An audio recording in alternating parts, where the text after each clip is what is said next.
Know thyself and meditate on the I am. Philosophers of the ages, know thyself has been in the Greek philosophy. And know thyself usually is put out as, if you know thyself, to know all the mysteries of the universe, all you need to do is know thyself. Because within each of us, we hold that power and we hold the mysteries of the universe because we hold the mysteries of God, the mind of God within each of us. In an essay that Ralph Waldo Emerson wrote on the theme of God, he wrote, know thyself, meaning knowing the God that exists within each person. So I want to take a few aspects of what it means to know thyself, or what comes from knowing thyself. And the first one I'd like to talk about today is the miracle power, or the miracle working power of knowing thyself. There's a father of New Thought, Ralph Waldo Trine, and I'm sure he was named after Ralph Waldo Emerson, but Ralph Waldo Trine, and he wrote a book, In Tune with the Infinite. And I actually have one of these books, but it's an old book. I'm not sure when it was written. It was written, I don't know, maybe 40s, 50s, I don't know. But he answered the question in this way about what's a miracle. For what, let us ask, is a miracle? Is it something supernatural? Supernatural only in the sense of being above the natural, or rather, above that which is natural to man in his ordinary state. A miracle is nothing more or less than this. Anyone who has come into a knowledge of his true identity, of his oneness with the all-pervading wisdom and power, thus makes it possible for higher laws than your ordinary mind knows to be revealed to him. These laws he makes use of. The people see the results, and by virtue of their own limitations, call them miracles, and speak of the person who performs these apparently supernatural workings as being a supernatural being. So basically, he's saying miracles are not supernatural. They're only above the natural things that we believe to be true. But one way of connecting with this supernatural miracle-working power is to know thyself and know who we are. I have a cute little story here about a miracle. And it's a young nun who worked for a local home health agency was out making her rounds when she ran out of gas.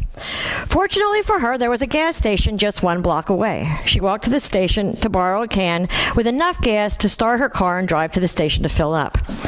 The attendant regretfully told her that the only gas can he owned had just been loaned out, but if she would care to wait, he was sure that it would be back shortly. Since the nun was on her way to see a patient, she decided not to wait and walked back to her car to see what she had, which she could fill with gas and carry back to her car. Now remember, it has to be a metal container, right? As she was rummaging through the trunk, she spotted a metal bedpan. So as she was taking this to the patient, always resourceful, she carried it to the station, filled it with gasoline, and carried it back to her car. Just as she was pouring the gas from the bedpan into her gas tank, another car slowly pulled up next to her, and 2 men watched as with their eyes wide open. One of them turned to the other one and said, "I know it said that Jesus performed miracles like turning water into wine, but if that car starts, I'll be a believer for the rest of my life."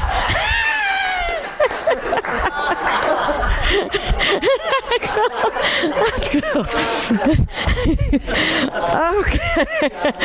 Well, is it a miracle or is it a miracle? So, we talk about miracles in different ways. We see miracles in different ways. Miracles are, different perceptions or different ways of seeing it. But there was a Dr. O. Carl Simonton, and he was a radiation oncologist. And in 1978, he wrote a book with his second wife, who was a psychotherapist, called The Will to Live. And the book was called Getting Well Again. And he outlined his philosophy on the will to live. And he was one of the first oncologists or radiologists or people in the medical field dealing with cancer to bring in the mind-body-spirit effect.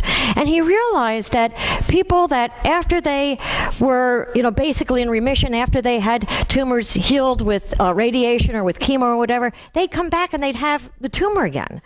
And he realized, he thought, why is this? Basically they were cured. Why is this? And realized that, it was more psychological than physical. And he started actually doing therapy, mind, body, spirit, to heal people that were already healed through the medical sense, but couldn't accept their healing for some reason or another. And again, brought that back. So after that, it was less than a decade later, and I think probably a lot of you heard of Dr. Gerald Jampolsky. He is big with the Course in Miracles. And anyway, he's a psychiatrist and also delved into A Course in Miracles.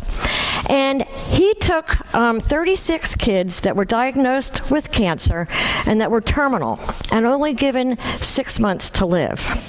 36 kids. And he took them and he worked with them diligently, one-to-one and in groups and stuff like that, but away from the influences of a lot of other people. And what he taught them is to, quote, know thyself, to go within and not out here, and not take on the diagnosis of the doctors, of their parents, not to take on those diagnoses, or not to take on those prognoses, let's say that, those prognoses, and not to take on those fears. And he got them to think about who really is responsible for your life. And these are kids, and sometimes this is interesting because we think about, kids, getting illnesses and stuff, and we wonder why, But is it? He taught them to take back responsibility, even at a young age, take back responsibility for their own life instead of handing the responsibility over to the doctors and over to the nurses and over to the parents, and take responsibility for their own healing. It says, Jampolsky challenged the children to accept individual responsibility for their disease, to become aware of how they had participated in the creation of their terminal condition by surrendering authority for their own well-being to that of parents and doctors. When we talk about surrender, and, think about it, and that just came to me as I said that, surrender. Who should we be the only person that we're surrendering to? Ourself. That inner. Surrendering to God, to the God guidance. Surrendering to the God guidance. Exactly. But yet, we surrender a lot to what people tell us. We surrender to the newspapers, we surrender to the doctors, we surrender to the nurses, we surrender to all those things. Instead of to go within and know thyself. And once we do that, we know the power. We're given that power of miracles. We're given that power of miracles. So it says also, with Jampolsky's guidance, the children replaced the assumptions that they were victims of life with the assumption that they were in charge of their life. He had them explore the proposition that they were engaged in a process of co-creation with their Creator and were capable of generating whatever outcome they wanted for their lives, despite the fact that doctors had pronounced those lives to be almost over. He got each one encouraged and excited about life. And Eric Butterworth, he had a series of lectures called Giving Way to Life. And it's huge. Giving way to life, actually living life and taking responsibility for our life instead of surrendering it over to everybody else and to become victims. So it goes on to say, having acknowledged a higher power, they used commitment to draw upon that power. Jampolsky helped the children comprehend that their will to live could affect the course of their illness. The children came to realize that just as they had made up their minds that they were going to die by relying on the authority of others, they could now make up their minds to live by reclaiming authority over their own well-being. It said he used different things such as visualization techniques. He used things as far as getting the kids excited about life, looking ahead to living instead of looking ahead to dying. All of these things contrary to what everybody else was telling them. He gave them hope. He gave them encouragement. Well, I shouldn't really say that, because what he did was he gave them the ability to find that within themselves. He gave them the ability to find that within themselves, because that's the whole thing, is know thyself. Finding that within ourselves. They committed, the kids committed themselves to being fully present-minded and self-expressive as long as they did live, which is another way of saying, being who they came to be for as long as they were here to do that. Rather than being concerned about death during whatever life remained to them, his overall emphasis was on life enhancing, not life extension. However, with his program, all 36 of them surpassed the 6 months that they were given to live, and many of them cured their illnesses. It gives me goosebumps. Because they were given another option. And kids sometimes can accept that other option a lot better than we can. Because we have surrendered all our life to everything that everybody else tells us. And we have our beliefs set up that, everything is the way it is. And we forget about the miracle power. We forget that miracles are not supernatural. They're only beyond what we accept as being natural. And it goes on to say, the miracle of this study isn't so much that the children lived, although that was pretty darn powerful in itself. The true miracle was the cause of this result. The children reclaimed responsibility for their own lives and were laser focusing on living. They were giving way to life. They were excited about life. And when we go within and know thyself, that's what happens. We truly get involved into life. And that's what we're coming here to do, to get involved in life, not just sit and be a spectator. So, what happens when we're fully present and fully committed and know thyself? Okay? When we know thyself, it helps us manage our fears. One of the biggest things that keeps us from being who we can be is our fear. And when we go within and truly know ourselves and know who we are, we can start letting go of that fear. It helps you to laser focus your efforts. Again, we don't have to get sucked up into what's going on over here, what's this person saying, what's that person saying. We laser focus our efforts. We give way to life. We have one purpose, and that's living life to the best of our ability every day, every minute that we have. And we'll have you take full responsibility for yourself and your experience. And that's interesting, because for the last couple of weeks I've been talking about taking responsibility. How unity makes you take responsibility as opposed to some other religions or whatever. But it's taking responsibility. But yet, it's easy when we go within. I have had so much awareness. I'll tell you what, every time I take on a new project, I get overwhelmed to the point that it's like, oh my God, what did I get myself into? And then it brings me to my knees, literally, to say, you know what? I need to slow down. I need to go within. I need to ask questions. I need to relook at things. I need to put things into perspective. I need to focus where the focus should be. And I think we all get that into life, is we get torn in so many different pieces. And it's a matter of coming back. How am I living spiritually? That's number one. Number one, am I living spiritually? And then, how can I live at a higher level spiritually?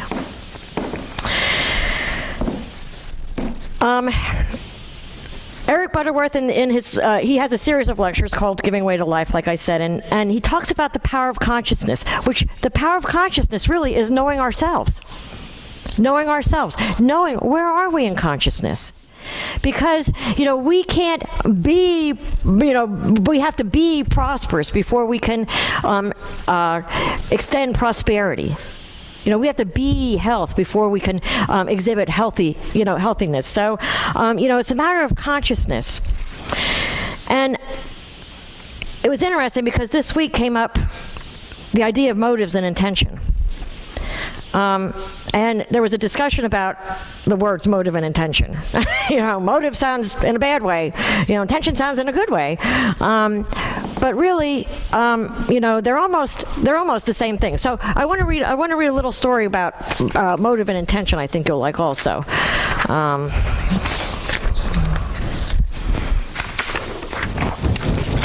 Here it is. I knew it was a separate one. Okay.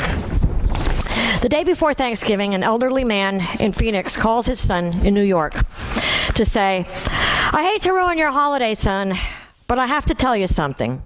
Your mother and I are divorcing. 45 years of misery is enough. I've had it." "Dad, what are you talking about?" the son screams. "I'm telling you, we just can't stand the sight of each other any longer," the old man replies. "We're sick of each other, and frankly, I'm sick about talking about this. So you call your sister in Chicago and you tell her." And he hung up abruptly. Frantically, the son calls his sister in Chicago, who explodes on the phone. "Like heck, they're getting divorced," she shouts. "I'll take care of this." She immediately calls home and screams at her father. "You and Mom are not getting divorced.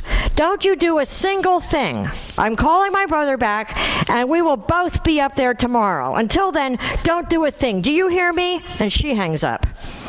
The old man hangs up the phone, turns to the wife, and says, "Okay, honey, we've taken care of Thanksgiving. They're both coming, and they're paying their own way."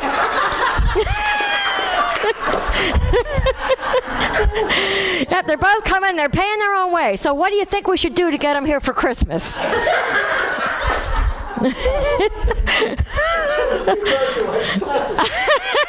There you go.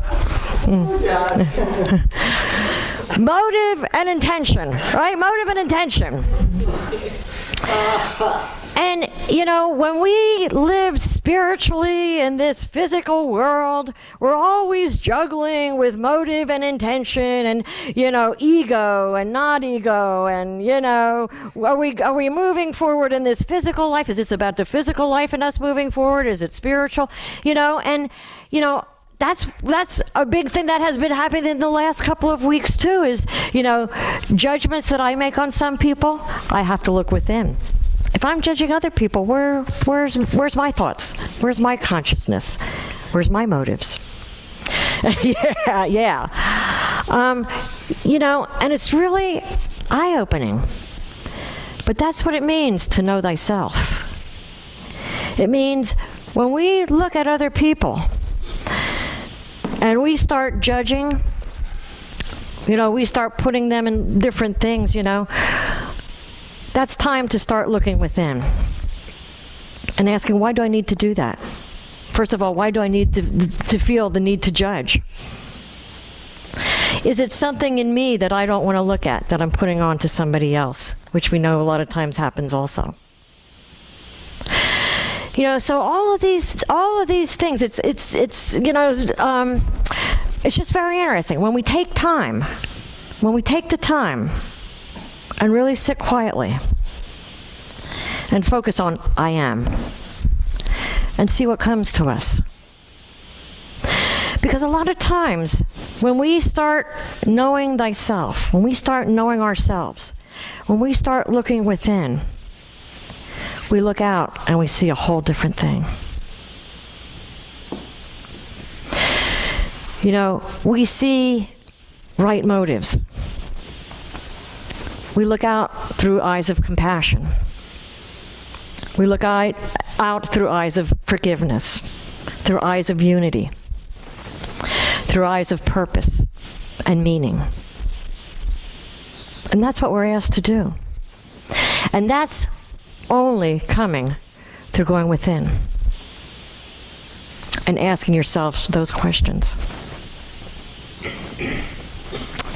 What is my motive? What are my intentions? Why do I need to judge? Why am I doing this? What is it mine to do? What is it mine to do? Sometimes that's what we need to ask when we feel overwhelmed, is what is it mine to do? All of those things. But the answers are all there. And, I know, Eric Butterworth says, when something comes up in life, we're too much to, we go to our counselors, we go to our coworkers, we go to our spouses, we go to our friends, and we ask them. But where should we be going? Yeah. Because that's where the answer comes. And the answer might come through your friend. The answer might come through your spouse, through your therapist or whatever. That's how we get answers. But that's after we ask and we go within.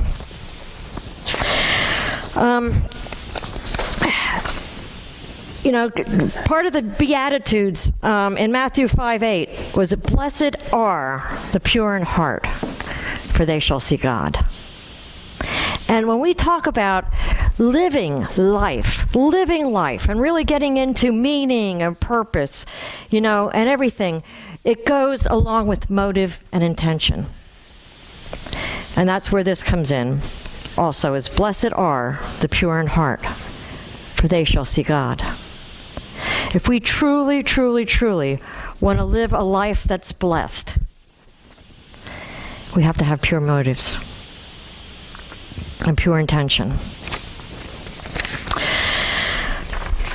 There's a couple of questions I'd like to end with. When we think about knowing ourselves, when we think about making a commitment to life, just like those kids made a commitment to life, how would your life be different if you were as passionately committed to self-fulfillment in your job as those children were fully alive while life remained?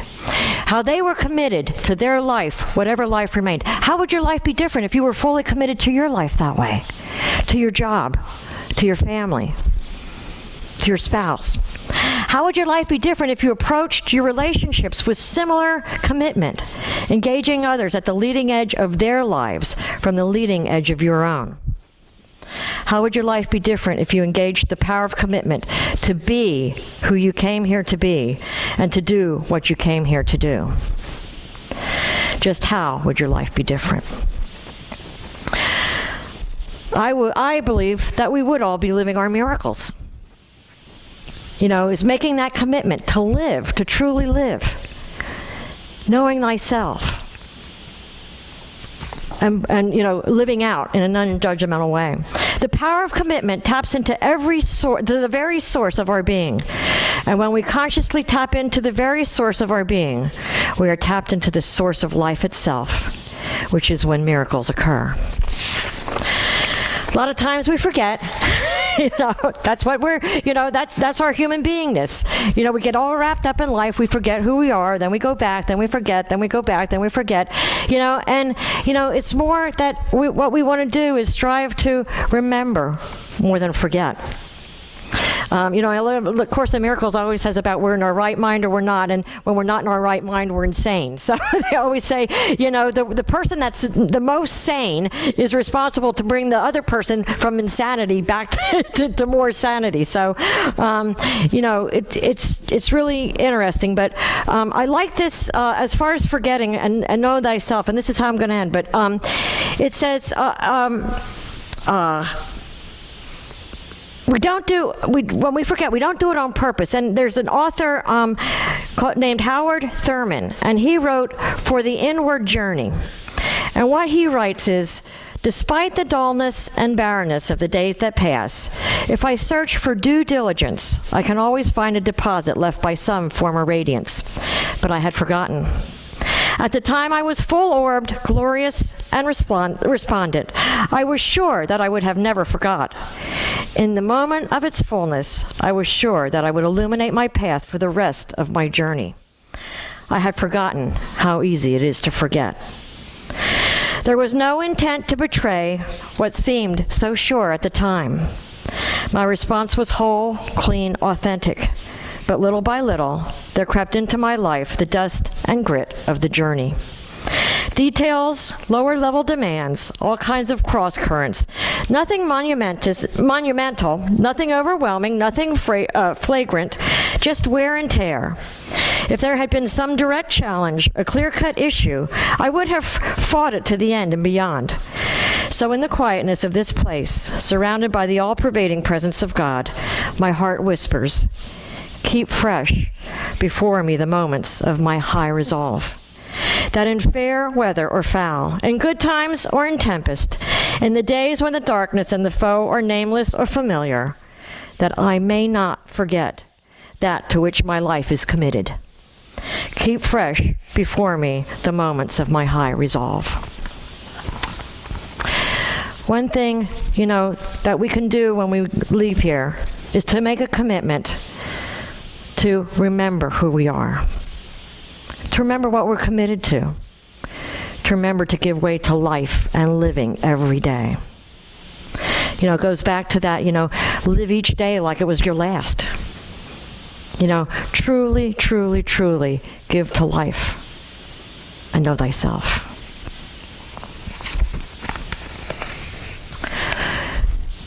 Any comments? Additions? I just want to say, it's amazing. The world is slowly changing, because yesterday I went to Barnes & Noble, and just coming right through the door, A Course in Miracles was right in the front. I'm glad you came in the door.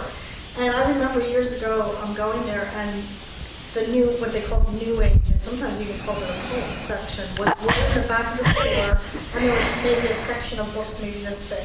Yeah. And I was like, looked for it yesterday as I was looking at something, and I came around the corner, and now it's like the whole one side is what they consider New Age.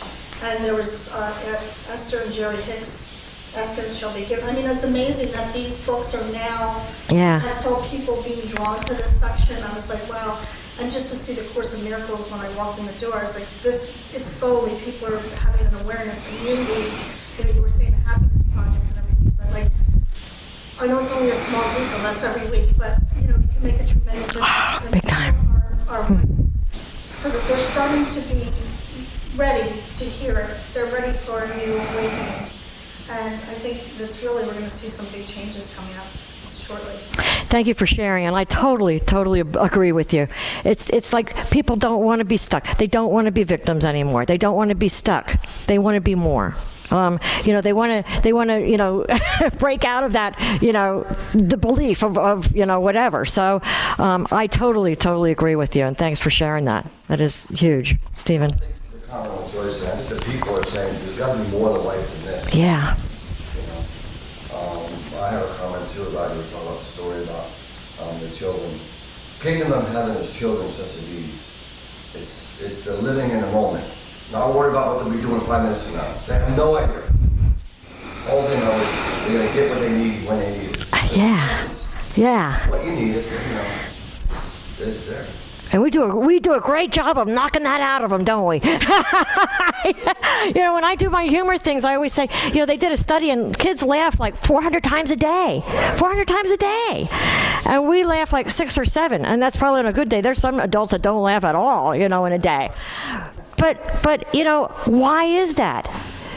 Because, we grow up and meaningful adults. We didn't mean to knock it out of our kids, but it is. We put on the, it's not funny, take responsibility, and it is responsibility, but, it's like life is hard. And it isn't, we make it that way. So, Lighten up. yeah. Be as little children to enter the kingdom of heaven. Big. Also to the mirror, is a reflection. So get all hectic, get back and quiet, and reflect back in the mirror what's reflecting back to you. Yeah. And you can get a better feel of the gist of what's going on, not just craziness. But it feels so much better to put it on somebody else than on me, doesn't it? So yes, definitely. Thank you for that. Okay. Anything else? Then we'll take this time into meditation. And I ask you to get comfortable in your seat.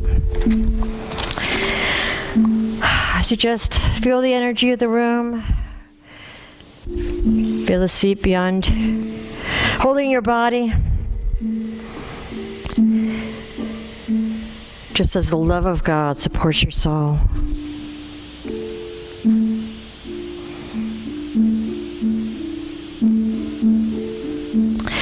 Hear the music. Let it resonate through every cell of your body. Just as the Spirit of God resonates through every cell of your body.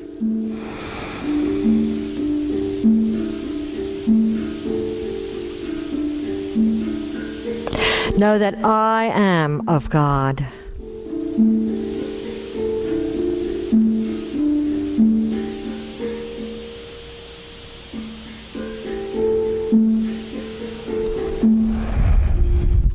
Go deep within to that place of oneness, that place of unity, that place of all wisdom, of all knowing.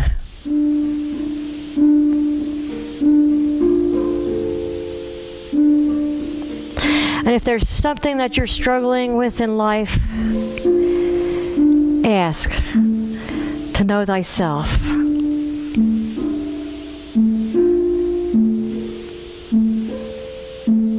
Ask to see clearly. Ask to see through the eyes of God, through the eyes of compassion, through the eyes of love.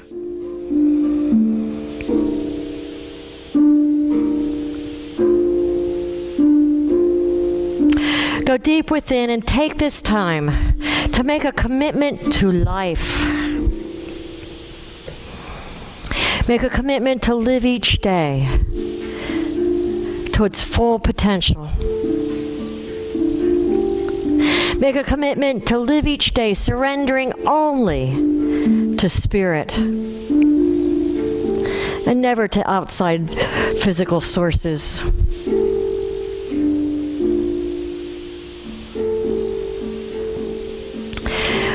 Make a commitment to be open and shown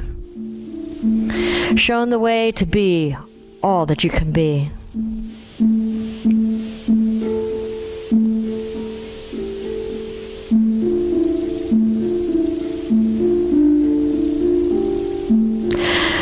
Know that at any time you can come back here. For most times we forget. But it's coming back home that we remember.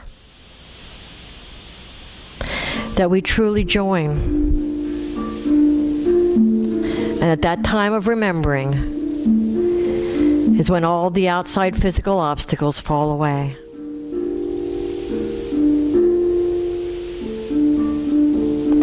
At that time of remembering who we are is when miracles begin to happen.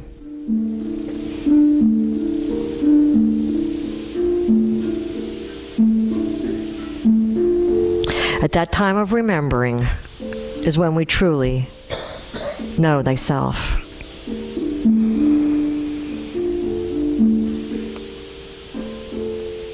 And so it is. I invite you to come back into the room, remembering this place that you were just at and feeling that empowerment. And bring that empowerment back into this room. Amen.